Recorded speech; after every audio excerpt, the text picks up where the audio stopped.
안녕하세요. 저는 초등학생 아들을 둔 40대 여성 사연자입니다.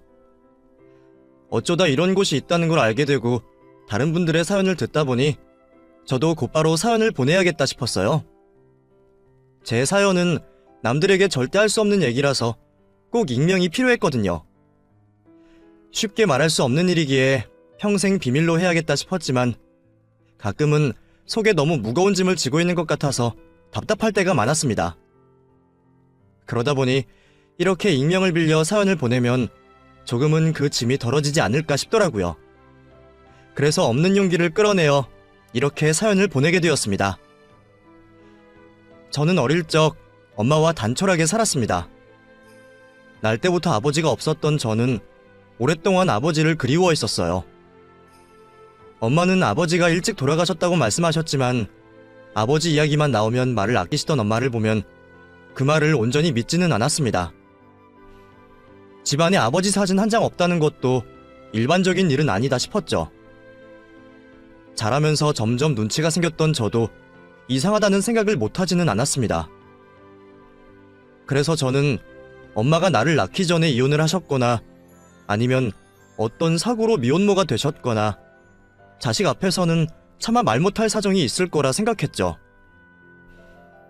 언젠가 때가 되면 그 사정을 얘기해 주시겠지 생각하며 때를 기다렸던 저는 결국 한창 사춘기였던 중학생 시절 그 사정을 알게 되고 말았습니다. 어느 날 학교를 다녀와서 집에 들어가려는데 집안이 무척 소란스럽더라고요. 그리고 문을 열고 집 안으로 들어간 저는 저희 엄마 머리채를 잡고 깽판을 치는 웬 아주머니를 보게 되었습니다. 우리 엄마가 처음 보는 그 아주머니 손에 잡혀 속절없이 얻어맞고만 있던 걸 보게 된 저는 놀라서 당장 달려가 엄마를 구하려고 했어요. 제가 아주머니 앞을 가로막자 아주머니가 저를 보고 그러시더라고요. 왜 이러세요? 누구신데 남의 집에서 이러세요? 그만 안 두면 경찰 신고할 거예요? 너 인연이니 딸년이구나. 인연 퇴바라진 것 좀 보게. 어디서 어른 앞에 따박따박 대들어. 네 딸 보니까 너 같은 년 뱃속에서 나온 년이 맞긴 한가 보네. 이 더러운 거사 저리 안 꺼져? 그만하세요. 잡는 건 나 하나면 족하지 왜 애한테까지 그래요? 감히 남의 남편이랑 눈 맞아서 남의 씨 훔쳐간 년이 지 새끼는 귀한가 보지?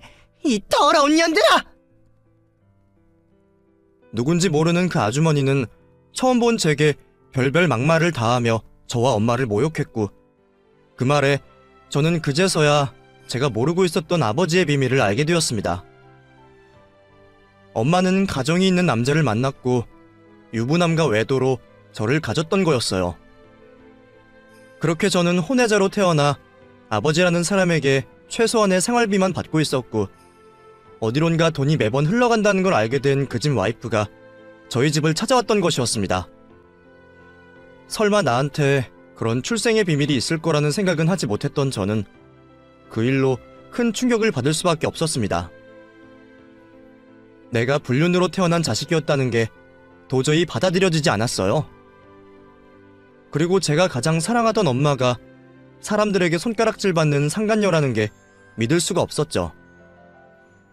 왜 하필이면 불륜인 건지 저는 남의 가정을 파탄내고 태어나야 했던 제 존재를 부정할 수밖에 없었습니다. 그리고 가장 사랑했던 엄마를 미워할 수밖에 없었죠. 왜 하필 그런 선택을 했던 건지, 왜 나를 그런 자식으로 만든 건지, 엄마를 사랑했던 만큼 엄마를 증오할 수밖에 없었어요. 혼자 자식 키우느라 고생 많은 엄마를 늘 챙기고 걱정했던 제가 그 후로는 엄마를 똑바로 쳐다볼 수가 없었습니다. 한편으로는 한 번의 실수로 평생 고생하고 남편 없이 외롭게 살아온 엄마가 불쌍했지만 저더러 제가 엄마의 죗값을 돌려받을 거라며 저주하고 간 그 아주머니의 말이 뇌리에 남아 평생 제 발목을 붙잡았어요. 그렇게 저는 엄마가 저지른 과오를 평생 제 업보처럼 짊어지고 살아야 했습니다. 정말 그 말이 현실이 될까 두려워 결혼도 생각해보지 못했던 저였어요. 내가 엄마 같은 사람이 되거나 엄마 같은 사람을 만나거나 둘 다 하고 싶지 않기에 차라리 혼자 사는 게 좋겠다 싶었거든요. 하지만 다 인연이라는 게 있는 건지 저는 저를 진심으로 아껴주고 사랑해주는 남자를 만나게 되었습니다. 더러운 핏줄이라는 생각에 제 스스로도 아끼지 않는 저를 자기보다 더 챙기고 보듬어주는 사람이었죠. 그래서 저는 이런 사람이라면 평생 믿고 살 수 있을 거라는 생각에 결혼을 결심하게 되었습니다. 그렇게 어렵게 가정을 꾸린 저는 결혼 후 하루빨리 아이를 가지고 싶었어요. 다정한 남편에 귀여운 아이까지 있으면 제가 늘 부러워하고 바라던 행복한 가정의 모습을 완성할 수 있을 것 같았거든요. 혼외자로 고통받고 살았던 제 인생에 늦게나마 보상을 받고 싶었던 저는 하루빨리 아이가 찾아오기를 기다렸습니다. 하지만 저희는 오랫동안 좋은 소식을 듣지 못했어요. 어쩌면 정말 그 아주머니가 저주라도 한 건지 저는 임신이 어려웠죠. 갖은 노력을 하고 별별 짓을 해봐도 아이는 찾아와 주지 않았고 몇 년을 고생하던 저는 점점 지쳐만 갈 뿐이었습니다. 몇 년 동안 같은 일로 스트레스를 받다 보니 저는 점점 더 예민해질 수밖에 없었어요. 몇 년째 손주 소식이 없자 시어머니는 당연히 저를 나무라셨고 저와 시어머니 관계는 더 멀어질 수밖에 없었죠. 남편은 제 편을 들어주고 저를 챙겨주기 바쁜데도 저는 모든 게 야속하더라고요. 대체 뭐가 문제인지도 모른 채 아이를 갖지 못했던 저는 저도 모르게 남편에게 짜증을 내며 스트레스를 풀기도 했습니다. 그렇게 8년이라는 시간을 겨우 버텨왔던 저는 너무 이른 나이에 친정엄마의 죽음까지 겪어야 했어요. 소원한 사이였지만 막상 엄마가 돌아가시니 견디기 힘들더라고요. 계속된 안 좋은 일에 저는 더 이상 버틸 수가 없었습니다. 우울증인지 히스테리인지 저는 더 예민해지고 남편을 더 힘들게 만들었어요. 지난 10년간 남편도 그런 저를 견디고 참느라 참 많이 고생이었을 거라 생각했습니다. 저도 마음으로는 알고 있는데도 행동은 그렇지 못했죠. 그리고 그게 결국 남편을 벼랑으로 밀어버렸던 건지 처음에는 눈물까지 흘리며 저를 걱정하던 남편이 어느 순간부터는 견디기 힘든 듯 전과 달라지는 게 보이는 것 같았습니다. 그렇게 저는 남편과 더 소원해졌고 남편은 어느 순간부터 겉도는 것처럼 보였죠. 그리고 한참 나중에서야 남편에게 이상한 낌새를 느끼게 된 저는 남편에게 다른 여자가 있다는 걸 알게 되었어요. 그 사실에 저는 너무 큰 배신감을 느꼈습니다. 어느 상황에서도 끝까지 나만 사랑할 것 같았던 남편이 나 말고 다른 여자를 만났다는 게 믿어지지도 않았어요. 그것도 내가 임신 문제로 고통받고 있는 동안 자기는 밖에서 행복을 찾았다는 게 여자로서 정말 비참하고 괴로운 일이었습니다. 한번 배신당한 남편을 평생 의심하면서 살 수 없다는 생각에 당연히 이혼을 결심했지만 남편은 실수였다며 제게 용서를 구했어요. 여보, 제발 한 번만 용서해줘. 정말 실수였어. 나 당신 잃고 싶지 않아. 그때는 나도 너무 힘들었고 모르겠어. 나도 제정신 아니었어. 그러니까 제발 나 좀 용서해줘. 어? 저는 남편에게 아무 말도 하지 못했습니다. 계속 만날 생각은 없었다. 몇 번 만나고 관계를 정리한 게 전부였다며 저를 설득하는 남편의 말을 전부 믿었던 건 아니었습니다. 그것보다는 오래전 나를 저주했던 그 사람 말처럼 내가 정말 우리 엄마의 업보를 돌려받았구나 싶었거든요. 어쩌면 내가 남편을 너무 끝으로 몰아서 그 사람이 숨 쉴 구멍을 찾아 도망간 게 아닌가 싶기도 했죠. 그런 상황에서조차 저는 남편을 완전히 원망할 수가 없었습니다. 그리고 남편 말대로 저도 남편 없이 살 수 없을 것 같았어요. 남편은 그 여자를 진작 정리했다며 다시는 그런 일이 없을 거라 다짐했고 저는 남편과 상간녀와 3자 대면을 하고서야 남편을 처음이자 마지막으로 용서하기로 했습니다. 다시 한번 이런 일이 벌어진다면 그때는 뒤도 안 보고 이혼을 할 거라고 했죠. 남편은 제게 진심으로 용서를 빌었고 그 후 다시 예전의 남편으로 돌아왔습니다. 죄책감인지 미안함인지 그 후로 제 앞에서 속죄하는 마음으로 제게 최선을 다하려고 했죠. 하지만 이미 한번 금이 간 관계의 회복은 그리 쉬운 일이 아니었습니다. 그 일은 남편을 믿었던 제게 너무 큰 상처를 주었고 제가 다시 남편을 신뢰하는 건 무척 어려운 일이었어요. 그렇다고 한번 용서를 하기로 약속하고 부부관계를 유지하려 노력하는 상황에 언제까지 부부 사이가 대면대면할 수는 없는 일이었습니다. 그래서 저는 관계 회복을 하려면 더더욱 아이가 필요하다 생각했어요.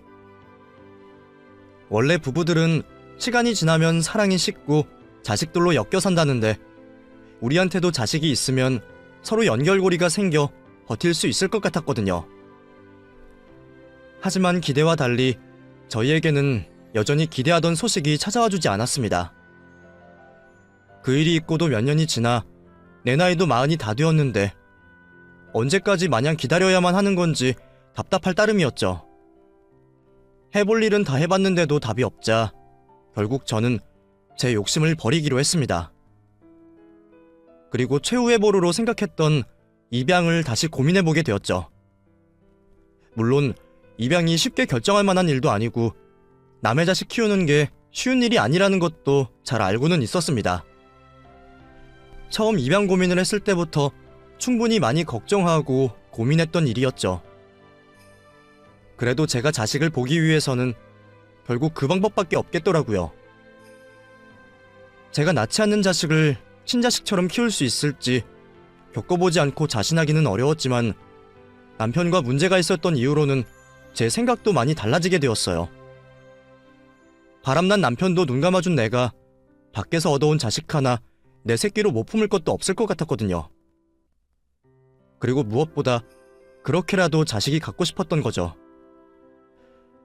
자식 낳을 수 있는 사람들도 입양해서 남의 자식 잘만 키우는데 더 이상 욕심낼 수도 없는 제가 그 사람들보다 걱정이 더할 리는 없을 거라 생각했습니다. 무엇보다 남편과의 관계 회복을 위해서라도 저는 자식을 보고 안정적인 가정을 꾸리고 싶었어요.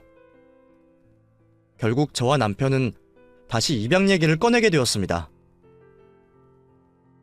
여보, 우리 그냥 입양할까? 입양?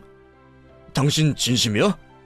전에는 고민된다면서 그냥 포기하는 것 같더니 갑자기 왜 마음이 바뀌었어? 갑자기는 아니지. 우리도 늘 그 생각을 염두하고는 있었잖아.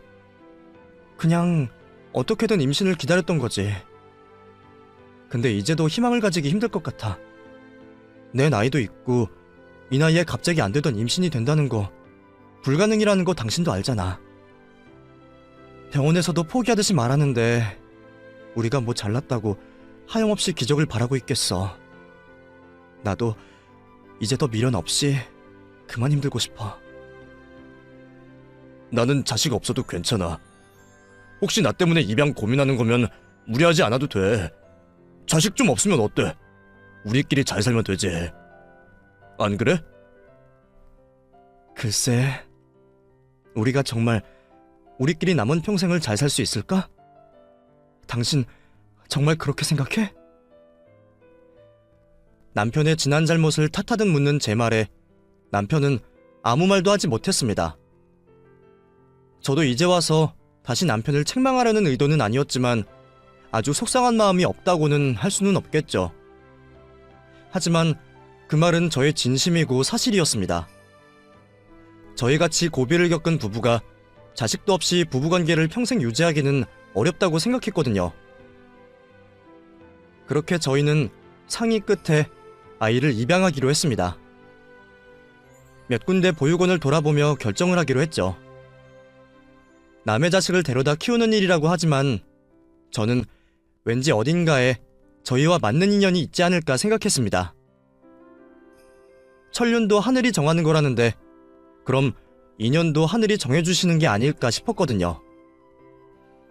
어딘가에 나한테 찾아와 주지 못한 제 인연이 있을 거라 생각하며 저는 마음에 들어오는 아이들을 찾게 되었습니다. 물론 모든 아이들은 다들 사랑스럽고 예뻤어요. 이 아이들이 다 부모 손을 떠난 걸 생각하면 마음이 복잡했죠. 누구는 갖지 못해 안달인데 누구는 낳아놓고도 버리는구나 싶어서 억울한 생각마저 들었거든요. 그래서 그 예쁘고 여린 아이들이 모두 하나같이 안타까웠어요. 하지만 그렇다고 제가 그 아이들을 다 데려올 수는 없었으니 하나만 골라야 했는데 그게 너무 어렵더라고요. 그런데 남편은 은근히 눈에 걸리는 아이가 있는 듯 했습니다. 몇 군데의 보육원을 다니면서도 별 내색 않던 남편이 어느 아이에게 관심을 갖는 것 같더라고요.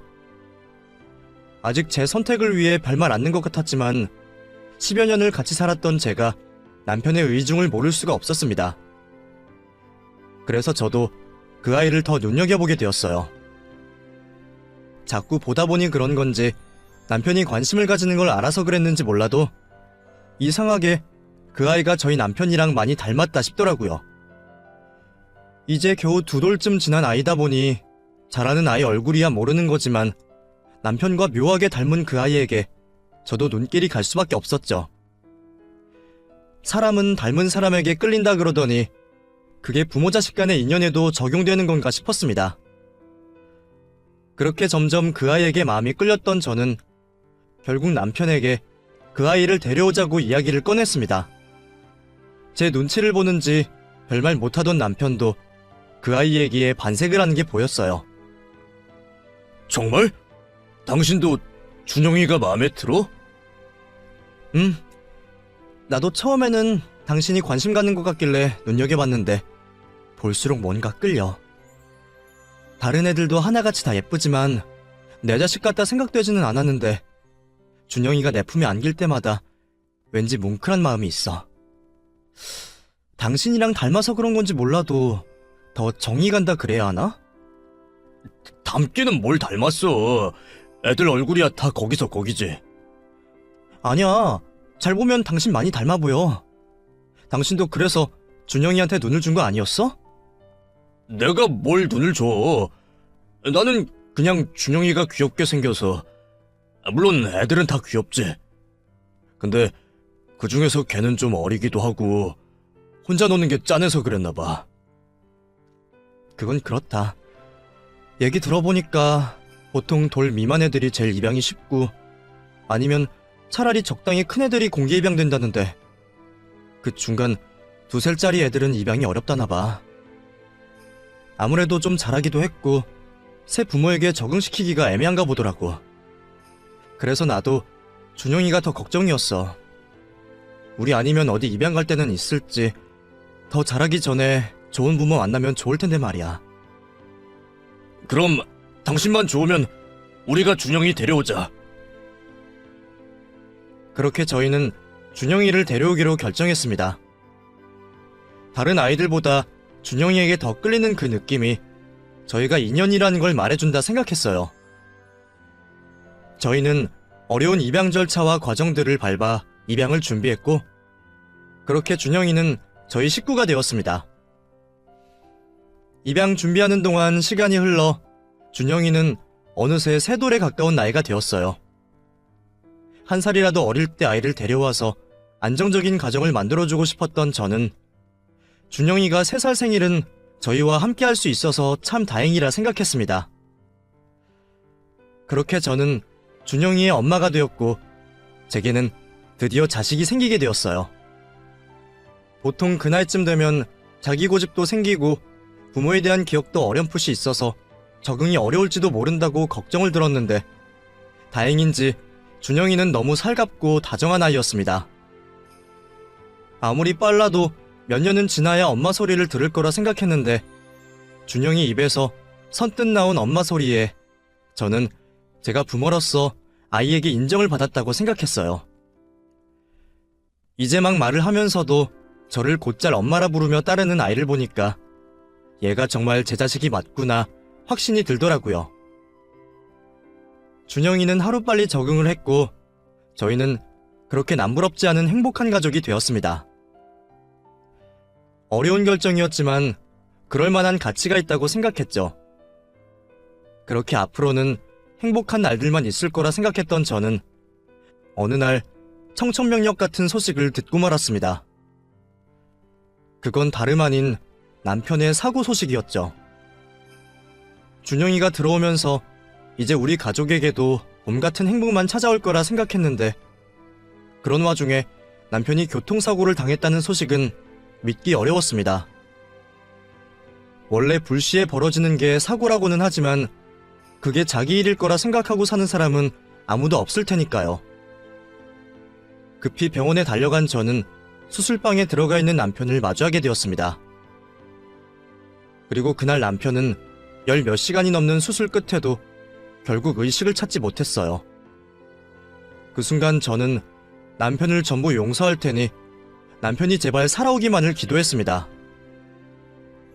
하지만 남편은 결국 저와 어린 자식을 두고 세상을 떠났습니다. 아이를 입양하고 반년 만에 벌어진 남편의 죽음에 저는 할 말을 잃었어요.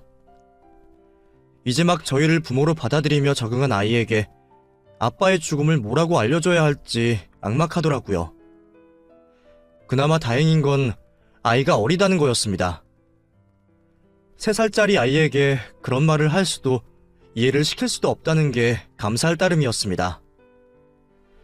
하지만 저는 남편의 죽음을 받아들여야만 했습니다. 이제 나 혼자 준영이를 키워야 한다는 걸 하루빨리 받아들이는 게 아이와 저를 위하는 길이었으니까요. 덕분에 저는 남편을 떠나보낸 불쌍한 과부 노릇도 길게 할 수 없었어요. 이제 남은 평생 혼자 자식을 키우며 살아야 하는 저는 쉴 틈이 없었습니다. 외벌이를 자처해준 남편 덕분에 아이와 긴 시간 같이 하려던 제 계획은 틀어졌죠. 당장 먹고 살기 위해서라도 저는 다시 일을 해야 했고 이제 겨우 안정을 찾아가는 아이를 어린이집에 떼어놓아야만 했습니다. 속이 상했지만 그게 사는 길이었죠. 앞으로 나 혼자 평생 벌어서 아이를 잘 키울 수 있을지 현실적인 고민들에 막막하기만 했습니다. 저 혼자 벌어서 대충 먹고 살 수는 있다고 해도 아이에게 해주고 싶은 걸 다 해줄 자신은 없었거든요. 어렵게 남의 자식 데려와 키우게 된 마당에 아이를 돈 때문에 고생시키고 싶지 않았기에 저는 더욱더 열심히 살 수밖에 없었어요. 그러던 어느 날 저희 집으로 웬 퀵서비스 택배 하나가 도착했습니다. 과일 박스 정도 되어 보이는 상자였는데 일단 제 이름에 저희 집 주소로 보내졌다니 받기는 받았지만 보내는 사람 이름이 없는 그 택배에 저는 당황스러웠습니다. 기사님, 이거 누가 보낸 건지 알 수 없나요? 왜 주소나 이름이 없죠? 글쎄요. 저도 회사에서 갖다 주라니까 갖고 온 거지 뭔진 모르겠네요. 근데 가끔 그런 게 있긴 있어요. 받는 사람만 있는 택배. 네? 그럼 누가 보낸지도 모르는 택배를 받으라는 거예요? 보낸 사람이 누군지 알 수 없어요? 뭐 저희 기사들이야 그런 건 모르고 아마 알아보시려면 회사 쪽에 알아보셔야 할 거예요. 그럼 혹시 알아볼 수 없을까요? 괜히 받았다가 혹시 잘못될까 봐요. 에이, 받는 사람 주소가 확실한데 뭐 잘못될 게 있겠어요. 저 바쁘니까 궁금하면 회사에 연락해보시던가요. 일이 많이 밀린 건지 자꾸 캐묻는 제 질문에 귀찮다는 듯 대답하던 택배기사는 제게 회사 전화번호 하나만 남기고 그대로 돌아가 버렸습니다.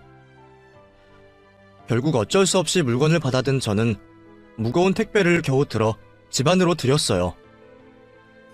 그리고 고민 끝에 제 앞으로 도착한 택배를 확인하게 되었습니다.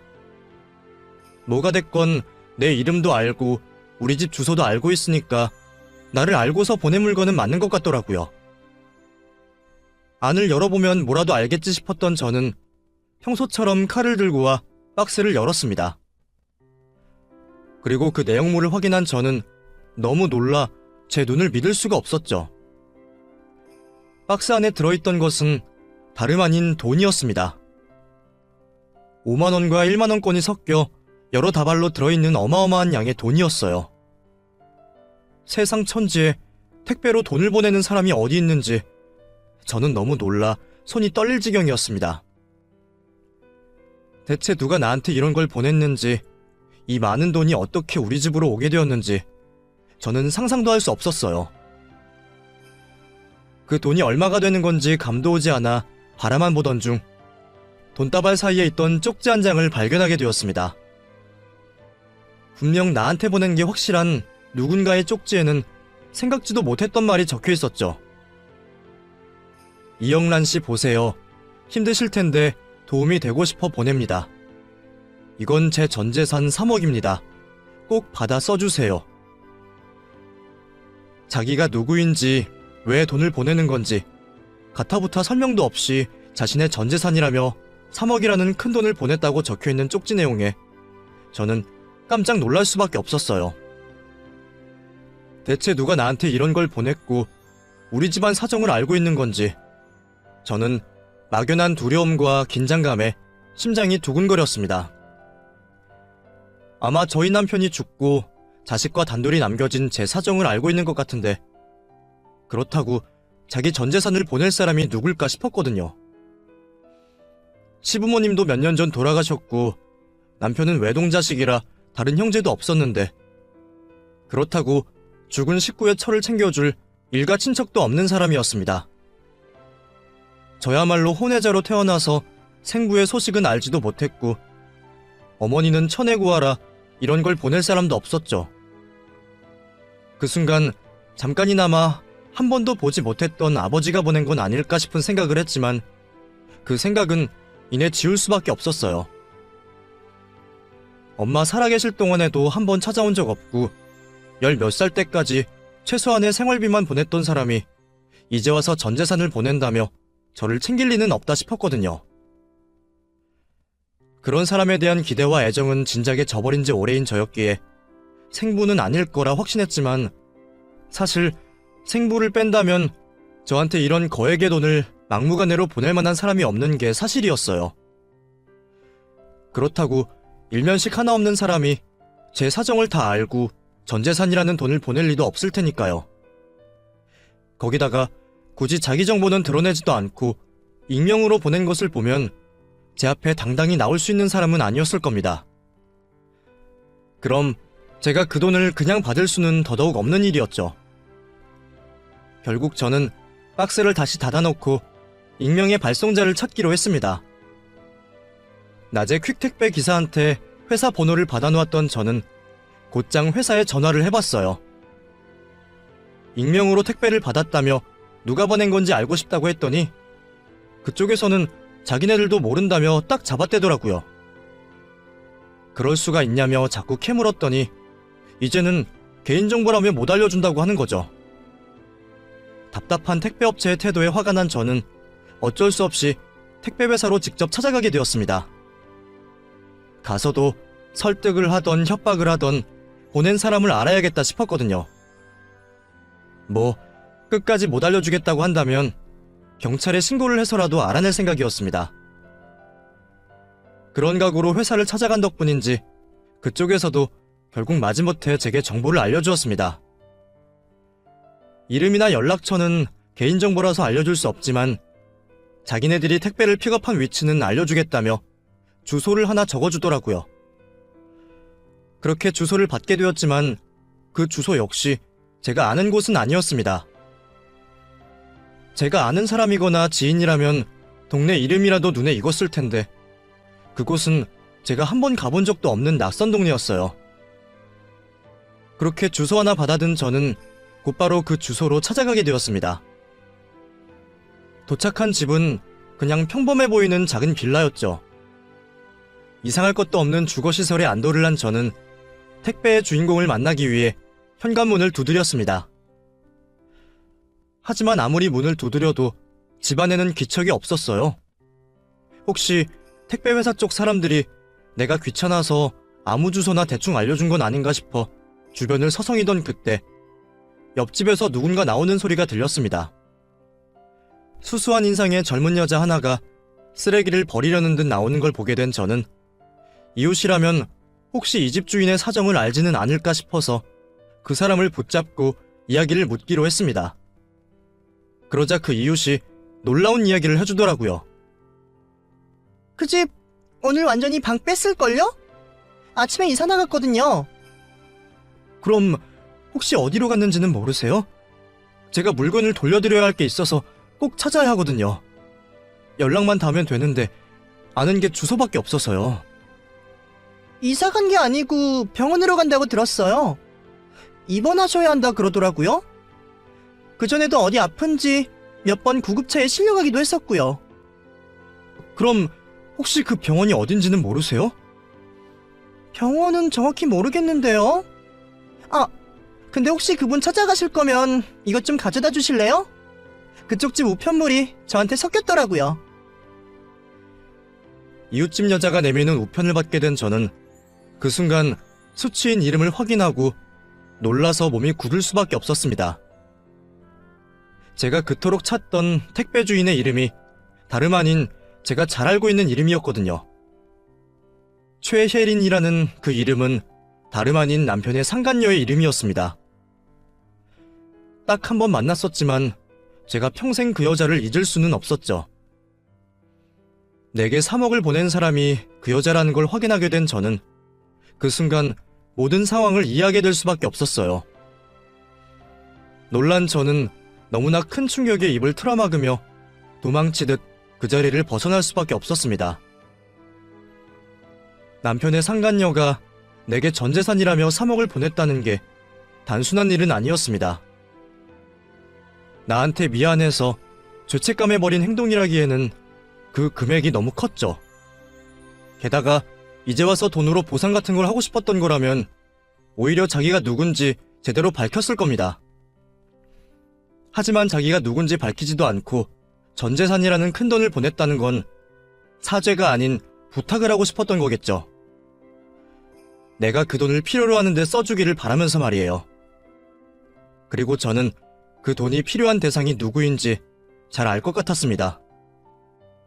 남편과 너무 닮았다 싶었던 제 아들 준영이 말이었죠. 그제서야 저는 준영이를 보면서 느꼈던 기시감이 무엇이었을지 깨달을 수밖에 없었습니다. 그리고 남편이 왜 은근히 입양 이야기를 반겼었고 그 많은 아이들 중에 준영이를 골랐을지도 예상할 수밖에 없었어요. 제가 과대망상을 하는 거라면 오히려 다행이었죠. 하지만 아무리 생각해봐도 제가 예상하는 그 일이 모두 진실일 것만 같은 강한 예감이 들더라고요. 애초에 그게 아니고서는 그 여자가 나한테 그렇게 큰 돈을 보낼 리가 없을 테니까요. 충격과 혼란스러움에 도망치듯 집으로 돌아온 저는 어린이집에서 돌아온 준영이를 재우고 한참 고민할 수밖에 없었습니다. 그냥 저의 의심뿐일지 모르겠지만 준영이의 얼굴을 볼수록 이제는 그 여자 얼굴이 떠오를 지경이었어요. 아니기를 정말 바랐지만 확인하지 않고는 알 방법도 없었죠. 그냥 묻어야 하나 모른 척해야 하나 별별 고민을 하던 저는 결국 고민 끝에 그 여자 앞으로 날아왔다는 우편물을 다시 들여다보게 되었습니다.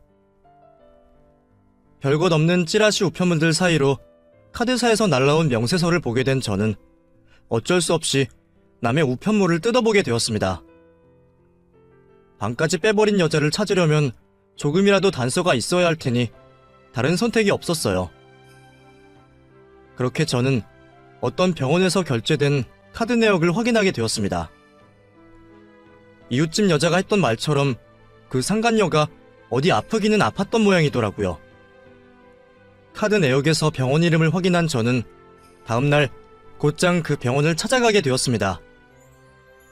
그리고 결국 병원에서 그 여자의 입원실을 알아낼 수 있었죠. 하지만 막상 그 여자를 만날 자신이 없었어요. 바람난 남편까지 감싸며 입양했던 아이였는데 이제는 내 자식이라 생각하던 준영이가 사실은 남편과 상간녀의 자식이었고 내 남편이 그걸 뻔히 알고서 나를 속였다는 걸 받아들일 수는 없으니까요. 하지만 어떻게든 확인해야 했던 저는 굳은 결심을 내리기로 했고 도저히 떨어지지 않는 발을 떼어 병실 문을 열었습니다. 그리고 그곳에서 많이 달라져 있는 상간녀의 모습을 보게 되었죠. 다행인 건지 몰라도 그 여자 역시 제 얼굴을 잊지는 않았던 모양입니다. 나를 한눈에 알아본 그 여자 눈에 당황스러움이 가득했거든요. 여긴 어떻게? 그럼 누가 그런 걸 보내면 알아보지도 않고 덥석 받을 줄 알았어요? 아니면 이사까지 가버렸으니 내가 못 알아낼 거라 생각했나? 죄송해요. 그런 게 아니라 저는 그저 도움이 좀 되고 싶어서 그랬습니다. 그런 핑계 듣고 싶어서 온 거 아니에요. 내가 바보도 아니고 당신이 왜 나한테 그런 돈을 보냈을지 대충 짐작되니까. 준영이 생모가 당신이었어? 단도직입적인 저의 물음에 그 여자는 죄인처럼 처참한 표정으로 아무 말도 하지 못했습니다.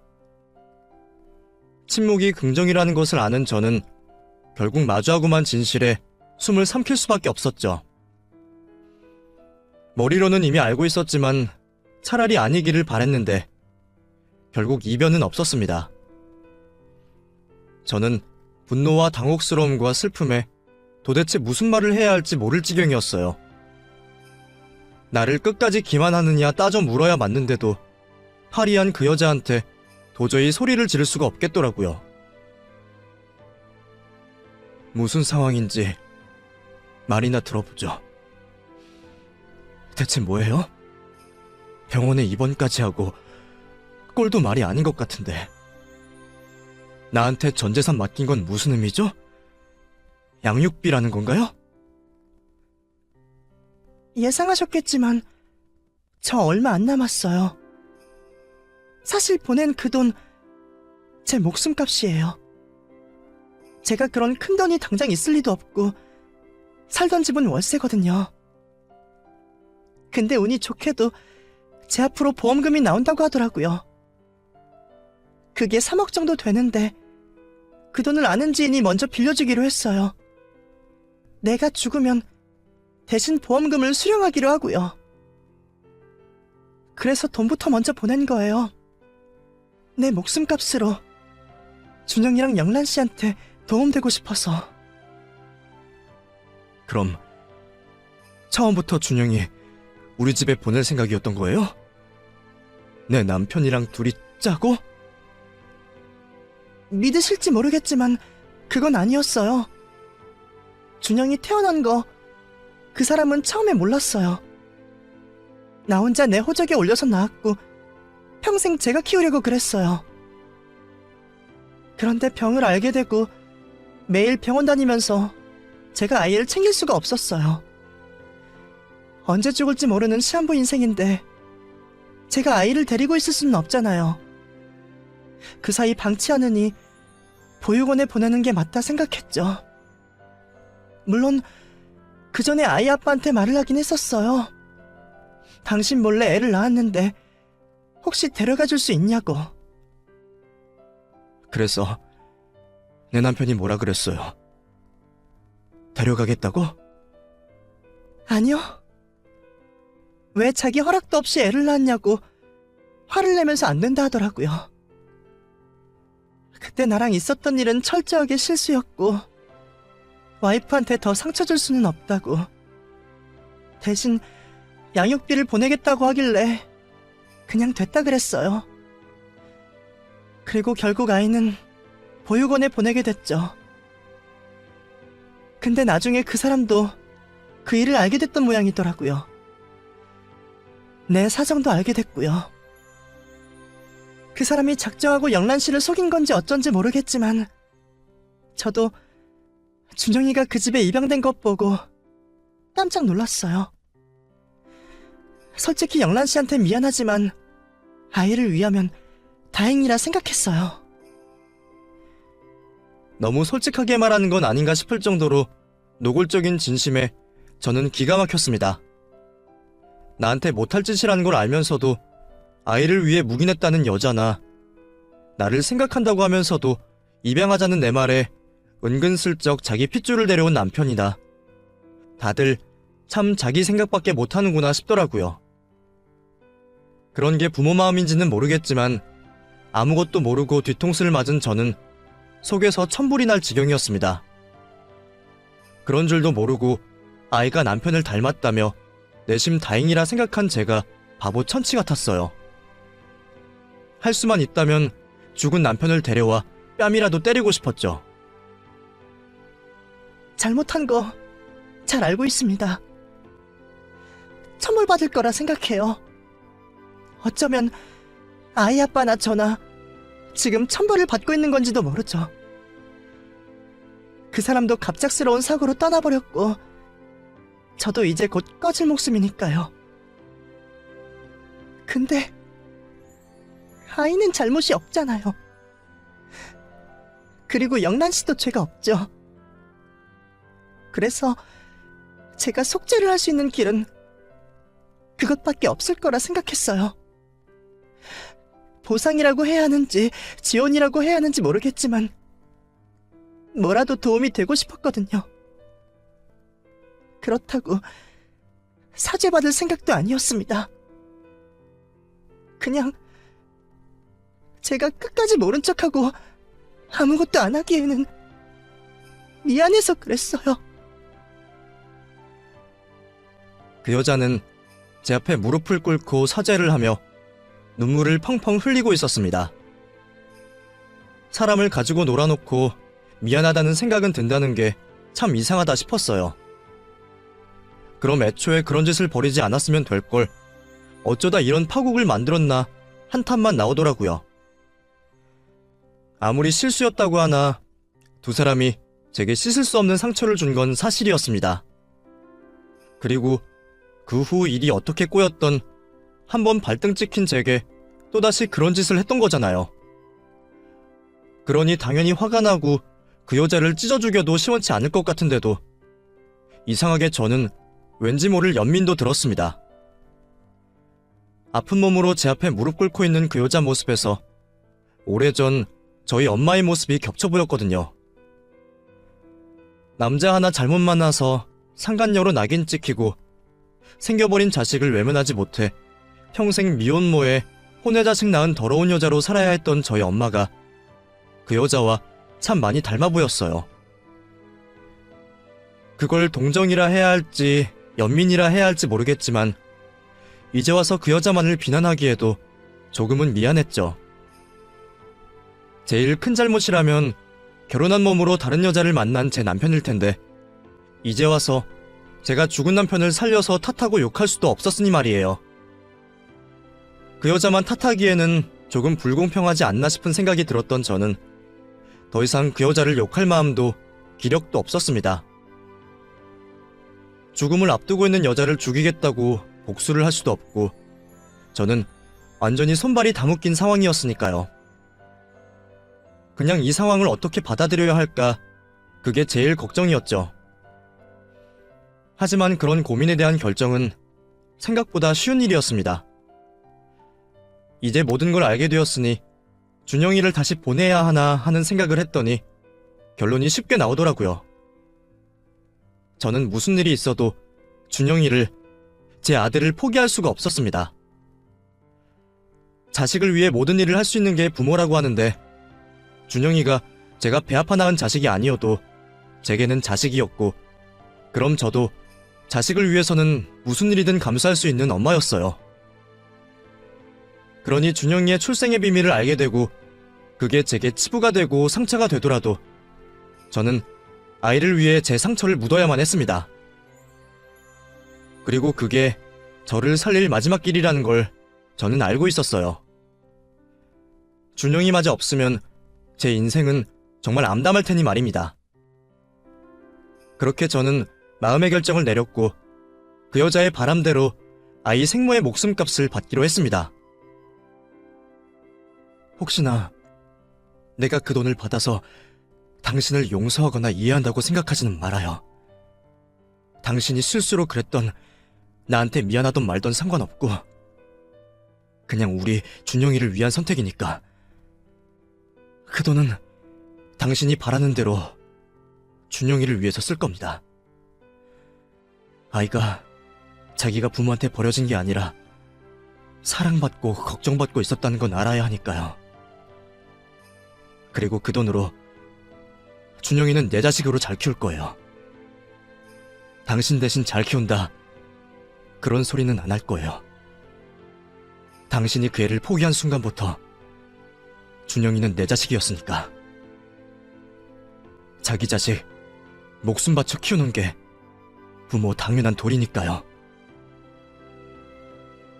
그렇게 말을 한 저는 병실을 나와 아이에게 달려갔습니다. 그리고 영문 모른 채 저를 반기는 아이를 꼭 끌어안으며 제 다짐을 다시 한번 견고하게 했죠. 아이의 생모가 누구이건 그건 이제 제게 중요하지 않았습니다. 어쩌다 알고 싶지 않은 진실을 알게 되었지만 준영이를 위해서는 생모가 누군지 아는 게 다행인 일이다 싶었어요. 혹시 나중에 아이가 생모에 대해 궁금해한다면 제가 무슨 말이라도 해줄 수 있을 테니까요. 그렇게 저는 아이만 생각하기로 하며 제 인생을 건 결정을 내렸습니다. 그리고 얼마 뒤 저는 준영이의 생모가 죽었다는 소식을 듣게 되었죠. 오가는 사람도 별로 없이 단촐한 장례식 분위기 속에 저는 아이를 데리고 여자의 마지막을 지켜보게 되었습니다. 그 여자가 불쌍하거나 안타까워서 갔다기보다는 아이의 생모를 위한 저의 마지막 배려라고 생각했어요. 어쨌건 마지막까지 아이를 걱정하며 자기 목숨값을 내 손에 맡긴 여자이니까 그 정도는 해주는 게 좋겠다 싶었거든요. 아직 어린 준영이는 그 여자가 누구인지 장례식이 뭔지도 모르겠지만 저는 그렇게 아이에게 엄마와 완전한 이별을 할 수 있게 해주고 싶었습니다. 그리고 저도 그 자리에서 준영이와 단둘이 새 출발을 결심하게 되었죠. 이제 준영이에게는 오로지 저만 남았고 저 역시 준영이가 전부가 되었습니다. 아이 생모는 죽는 그 순간까지 아이 걱정을 했을지 모르겠지만 저는 그런 걱정이 무색하도록 아이를 잘 기를 생각이었어요. 그래서 핏줄보다 인연이 더 중요하다는 걸 제가 꼭 보여주고 싶거든요. 그렇게 저는 지금도 여전히 제 아들을 무엇보다 소중히 생각하며 잘 키워내고 있습니다. 아직 이 어린아이가 언제 다 자라서 제품을 떠나게 될지는 모르겠지만 그날이 오는 순간까지 저는 제가 할 수 있는 최선을 다하며 아이를 잘 기를 겁니다. 감사합니다.